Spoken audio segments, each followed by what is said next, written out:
rivers and moving mountains. It makes no difference, great or small, because I'm crossing rivers and moving mountains. God gives the power for it all.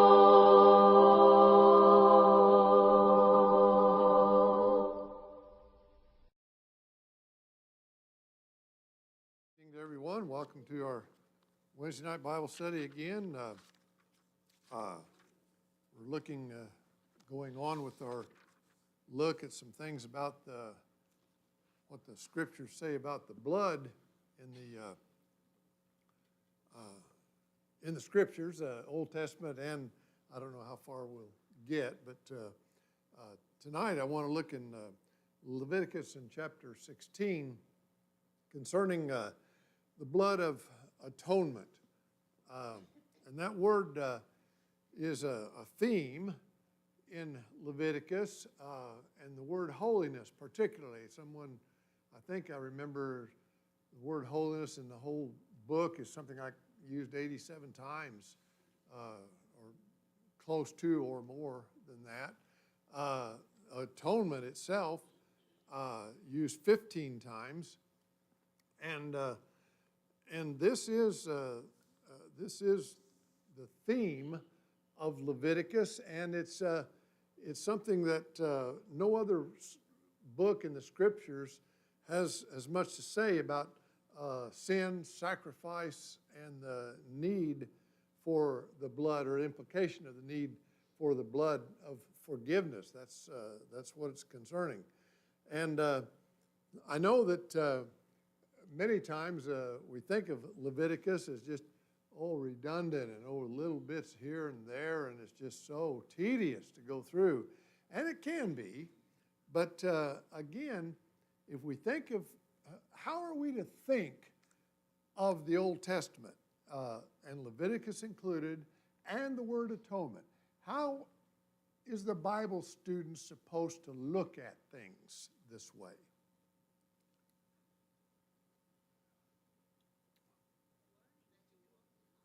Okay, it's a learning. It's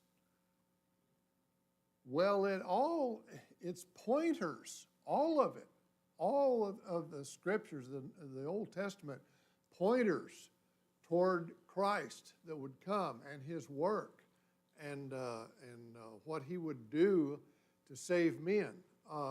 So that's how we want to look at this, and so. It has a purpose, and the purpose is intertwined, of course, with Jesus, as Paul identified, in our atonement, our reconciliation, our redemption. And these are the examples, the types, the signs that were given in the Old Testament. And I believe God, the apostles, the writers, they want us to see this and then apply it, so that what? When Jesus came, what were they to see? The fulfillment. That's the one right there. See, throughout the scriptures, God has made no shortage of information to point toward Jesus. The Jews today, well, has He come? He hasn't come. We don't know. We can't identify Him. What? All you got to go to Genesis chapter 3, and you can go all the way through. Jesus is here. Jesus is here. This sacrifice is here, just like this, just like that. He's the one. There's no mistake about it.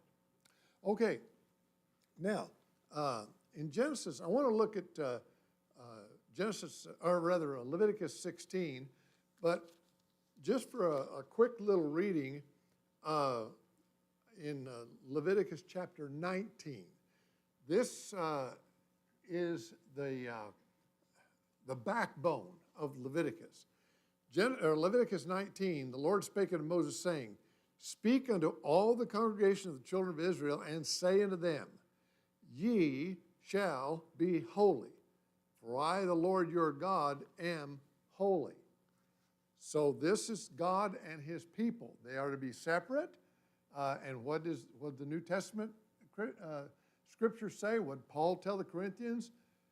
Be ye separate and come out from, yeah.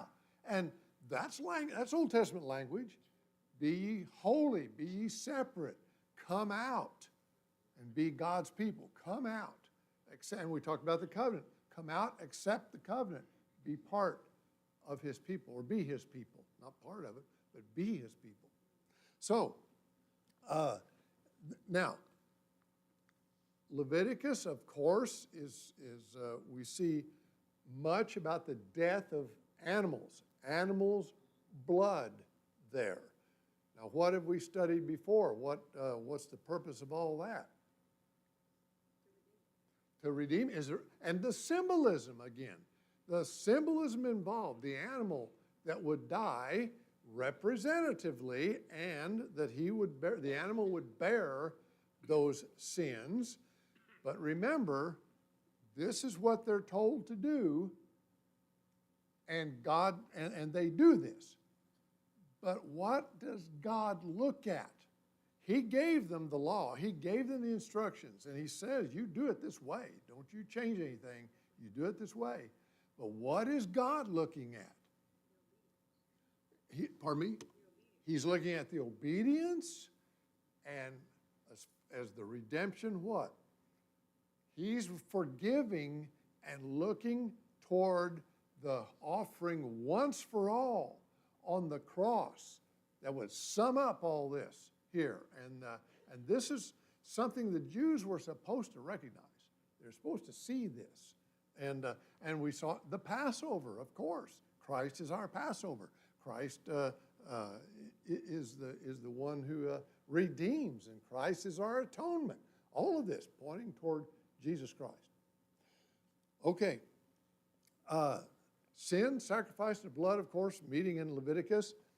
And God is bringing this in this Day of Atonement that we'll see in Leviticus 16. He's bringing this forward. And this is a paramount thing in the Old Testament.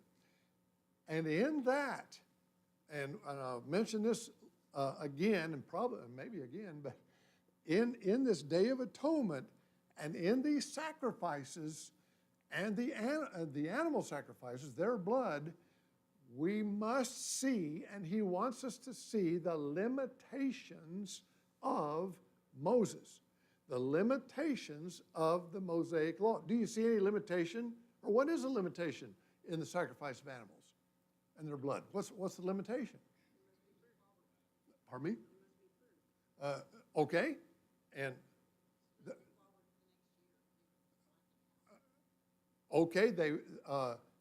this Day of Atonement, and it'll return. It's a continuing thing. But the animal's blood, again, is less, isn't it, than the human. That's what Hebrews is all about. The animal's blood is not good enough. So the conscience has a problem with the animal's blood. And therefore, looking ahead to what would come, that God would supply the Redeemer. And so the ones that followed the Scriptures, and there were Jews, we sometimes think all the Jews are like the Pharisees. No. Some of them, they'd studied, they look, and they're waiting. What Anna in the temple, what was she doing? Remember, of great age, they brought the child, and what was she doing? She was there in the temple serving, but she was waiting, wasn't she? Waiting for that time. All right. Now, this again, he wants us to see the intermediary aspect of the atonement, of the blood of the animals, the intermediary aspect of the old law sacrifices. They would not be forever. They were not intended to be forever, and so that's we should see this in them. All right. Now, what does the word atonement indicate? When we say the word, what is in our minds? When I say atonement, what does it mean? What do you think of? Christ is our atonement. The blood of the sheep, the lamb, the goats, the bulls are atonement. Oh, okay, there is an aspect of a taking away, but there's also the aspect of the covering of it. And involved with this is appeasement. If somebody is appeased or needs to be appeased, what has taken place? All right, there's a debt to be satisfied, and they are the ones to be satisfied. It's God is the one that must be satisfied. Sin is involved, appeasement of something, and what's the or Paul in Romans talking? The appeasement of wrath. You want to escape wrath, there must be an atonement involved. And also reconciliation is involved to bring back together, and the redeeming aspect. I find it interesting, in Leviticus 17:11, we talked about the blood, and it was the blood is what he says, it is the blood that maketh an atonement. The life of the flesh is in the blood I've given upon the altar to make an atonement for your souls, is the blood that makes an atonement, a covering.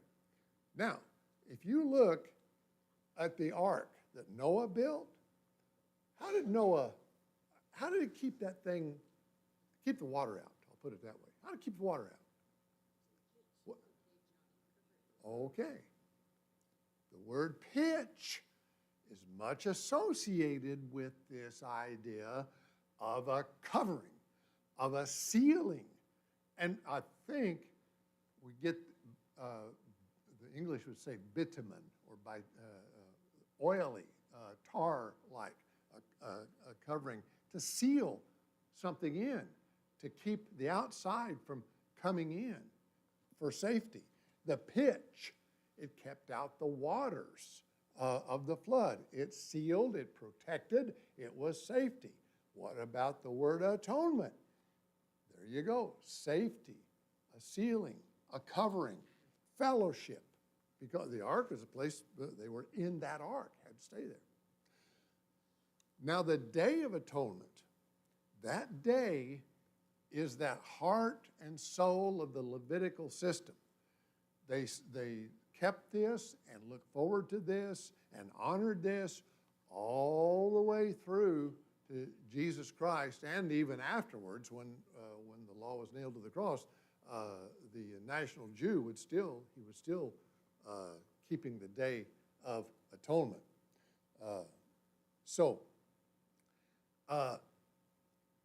If you're a Jew, what are you thinking about during Atonement, the Day of Atonement? What would you be thinking about? In that day, many animals offered, death, blood, and so forth. What would you be thinking?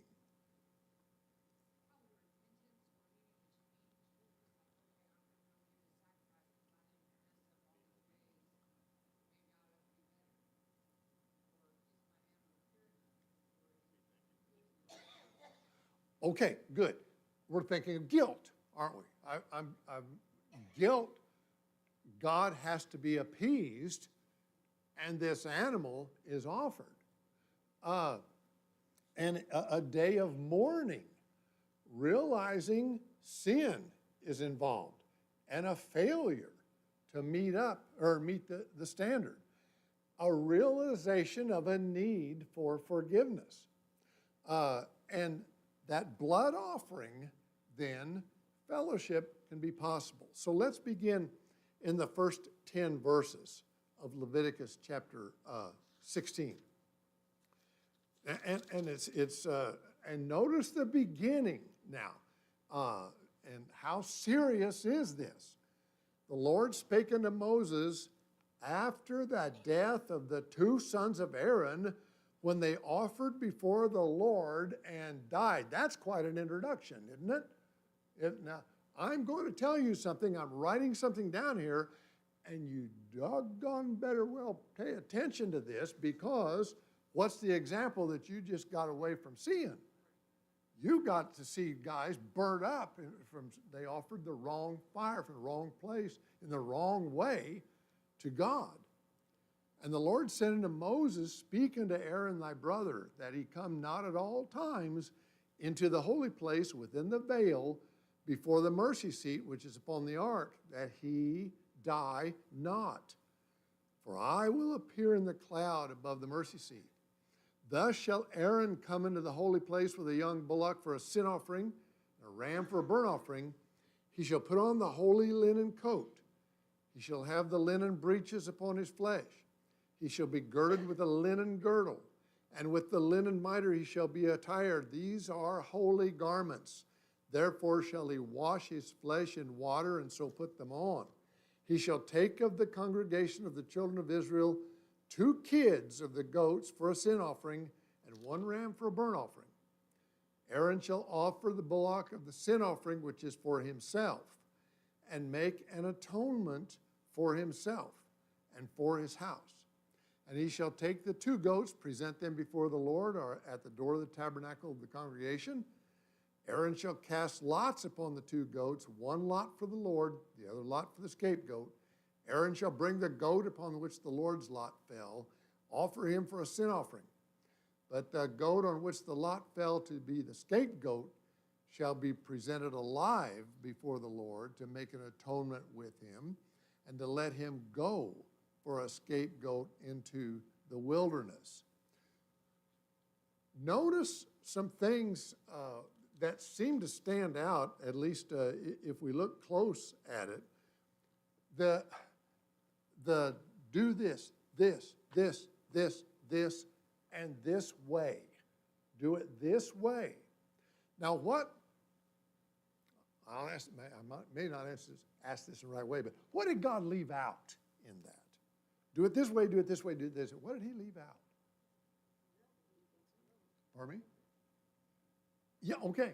He left out men's subjective attitude on what I like and what I don't like. I might want to, maybe I'll give a calf instead of a ram, or go, no, you do it wrong, and there's consequences to this. Again, it answers the question, as did the Passover, as did Noah and the ark, as did Nadab and Abihu. Does God mean what he says or not? And that's a thing that we are so flippant about sometimes in our attitude. Does God mean it when he says this, do it this way? Does God mean it when he says worship this way? And the answer in the scriptures is said, of course he does. Absolutely he does. Aaron is not to enter unbidden or improperly attired. What is our mindset toward that? How are we to think of that? He's not to do this he's got special attire, clothes to put on.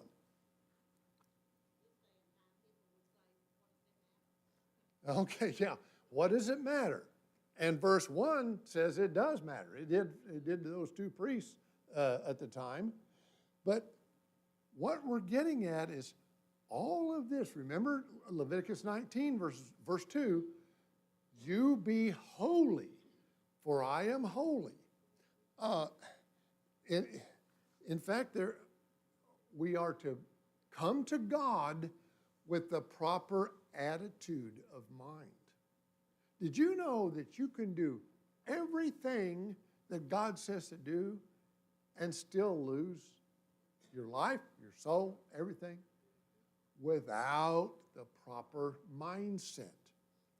Because what does he look at? And he's told us in the Old Testament, in Isaiah, in Jeremiah, in Ezekiel, and other places, that he looks not at, don't look on the outward.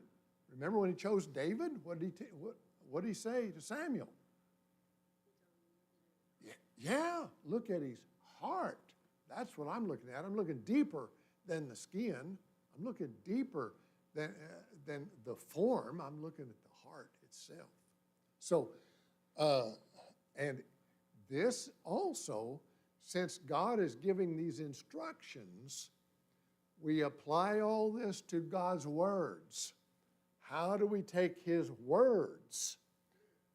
Okay, we do not change them to suit ourselves. So, you know, there are some translations, they call them a translation of the scriptures that are not translations. Did you know that? What does translate mean? You've got a word in the Hebrew, and then what do? Yeah.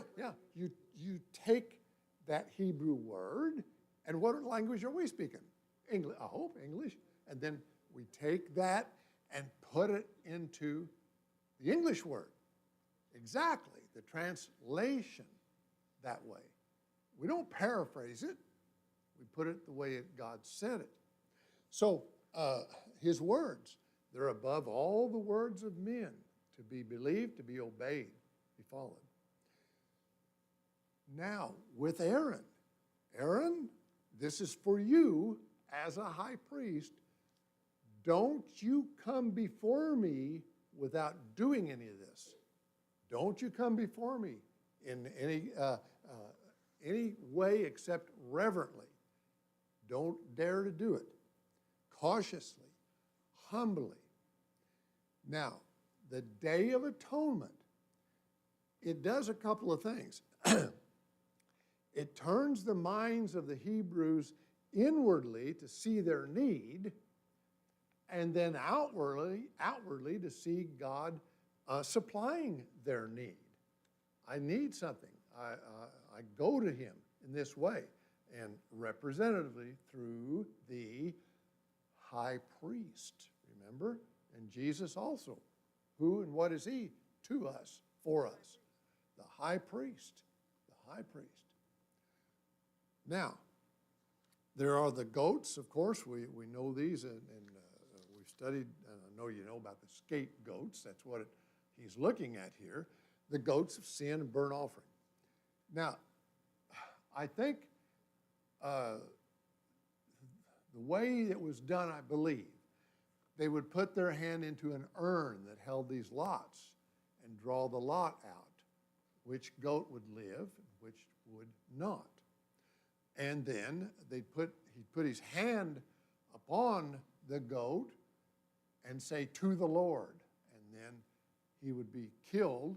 And but they were both offered to the Lord. Now, one would die and one would live, but they were both offered in this way. And so, what do we see the twofold purpose of atonement then? We have the blood offered for sin. But what did that mean about he's throwing him out in the wilderness? What's that goat supposed to be? Why do that? What are we supposed to see in that?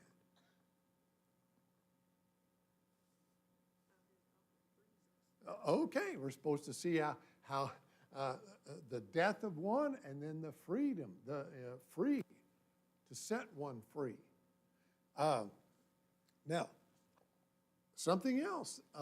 Let's go in verses 11 through 14 of chapter 16. Aaron shall bring the bullock of the sin offering, which is for himself, and shall make an atonement for himself and for his house. Now, why first for Aaron? Why? Where was Aaron going to go? The high priest, and he was going into the Holy of Holies, the presence of God. Has to be cleansed, has to be clean to appear. Make an atonement for himself, for his house. Shall kill the bullock of the sin offering, which is for himself. He shall take a censer full of burning coals of fire from off the altar before the Lord, and his hands full of sweet incense, beaten small, bring it within the veil. He shall put the incense upon the fire before the Lord, that the cloud of incense may cover the mercy seat that is upon the testimony, that he die not. And he shall take of the blood of the bullock and sprinkle it with his finger Upon the mercy seat eastward, and before the mercy seat shall he sprinkle of the blood with his finger 7 times. 7 times. Now, the Holy of Holies, again, the censer, it's basically it's a fire pan that he puts this in and smoke goes up. And it looks as if it's a barrier between God and the priest. And the barriers for the safety of the priest. You can't know, what God tell Moses before? No one can see my face and live. You can't do it. There has to be a protection. When Manoah had offered and sacrificed and the angel came down, he thought he was a dead man because he thought it was God. And what did he think? I'm going to die. I've seen it. Peter also with that same attitude. Now, this incense is important in that it precedes the blood offering. And it indicates God's glory. And so the glory of God before the blood offering. And Jesus himself, in John 17, before he went to the cross, he talked about the glory. That thank you for glorifying me with the glory that I had before the world was made. Glory before the offering. So the priest then will enter a second time. The censer and then with blood for himself. And also he would enter a third time for the people. And again, something else about this place, the Holy of Holies. What door did Aaron go in? Did he go in the side door, the back door, or the front door? How did he get in there? Because there's just one way in. One way. There is no other way in. It's there in the front, and that's the way you go. And that's the way you come back out. Now this incense, I should say, this is not the same as we see in other passages that we don't have time to go through the Old Testament. There's some incense that indicates a sending prayer, but this is not that. This is a covering between the priest and God. Again, lest he die is mentioned. You don't intrude upon God's presence. So we could say in our application that we can't approach God except in his way. The denominational world tries to approach God in their way, in what they have decided is the way to do it, is how they decide you would be saved. Baptism, maybe, maybe not. Prayer, sinner's prayer, fine. Maybe you're already chosen, as Chris had talked about before with the Calvinism, that some are chosen, some aren't, and it's just too bad for the others. That's all man's way. That's all man's way. How do we find out how to approach God? How do we? Okay. Just the same as Aaron would know through God's words. And so God's words today, we can read them and we can decide for ourselves and we can accept them and come to a relationship with him by obeying him in his way. Okay. Something else about this, it takes the mind and centers upon worship. Be ye holy, for I am holy. God is looking at this time that he is going to, the atonement's going to be made, and you come to me. The outward acts are one thing, but the words lest you die put a different perspective on a lot of things.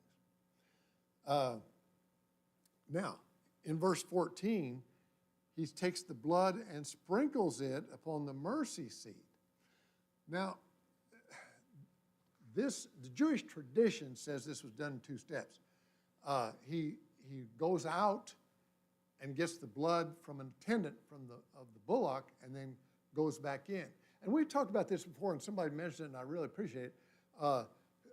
Was it not a custom to tie a rope around his waist when he went in there?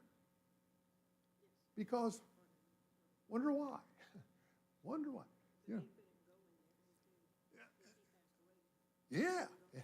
If I might die just from the, being in God's presence, and then what? You got to yank you back out of there if you die. So, because they took it seriously too. They sure did. Sure did. Would you want to be high priest? Think you want to be high priest? We are priests, aren't we? Yeah. Yeah. That's right. Christ the high priest, and we are priests. Galen, your lesson in Peter, remember? The royal priesthood. So we are active in what we are to do, and we are to do it according to the Word.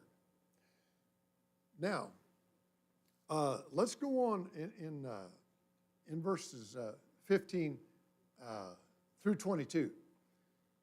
And then he's going to kill the goat of the sin offering that is for the people, bring his blood within the veil, and do with that blood as he did with the blood of the bullock. Sprinkle it upon the mercy seat and before the mercy seat. He shall make, here's the word again, atonement for the holy place because of the uncleanness of the children of Israel and because of their transgressions and all their sins.